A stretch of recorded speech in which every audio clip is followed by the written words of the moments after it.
Humupa na ang baha sa San Mateo, Rizal, kaya't bumalik na sa kani-kanilang bahay ang ilang evacuees. Pero problema ng ilan, wala na silang makain dahil ubos na ang natanggap na relief packs at wala silang kinikita. May unang balita, si Maki Pulido.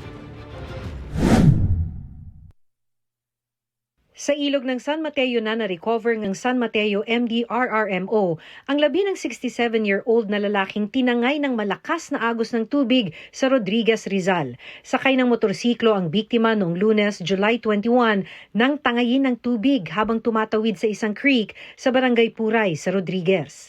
Sa paghupa ng baha, umuwi na ang marami sa mga apektadong residente sa San Mateo.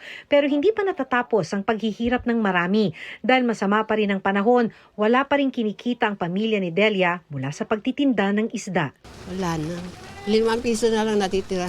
Kaya sa iniisip ko, sabi ko, Diyos ko, saan na naman tayo kukuha ng panggastos natin bukas. Nangihingi na lang ako para meron kami pangkain. Lalong hindi alam ni Delia kung saan kukuha ng pampaayos ng bahay dahil lalong rumupok ang mga kahoy na nababad sa tubig. Kinakabahan pa rin ako. Lalo na sa gabi, hindi ko makatulog.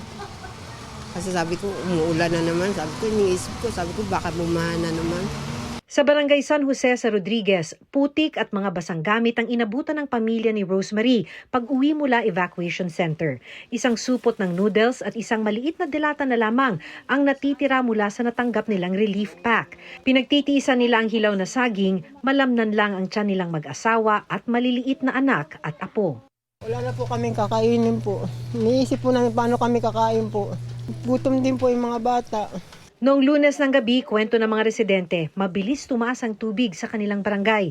Sa kasagsagan ng malakas na buhos ng ulan, nawasak ang bahaging ito na riprap ng pinapagawang flood control project ng DPWH. Kagagawa lang po niyan talaga. Kaya nagkampante po kami. Sabi nga namin, ano ba nangyari dyan sa bakit nga ganyan ang ginawa nila. Halos wala pa pong 1 taon. Ito ang unang balita, Maki Pulido para sa GMA Integrated News. Mga kapuso, tumutok lang po sa mga ulat ng unang balita para laging una ka. Mag-subscribe na sa GMA Integrated News sa YouTube.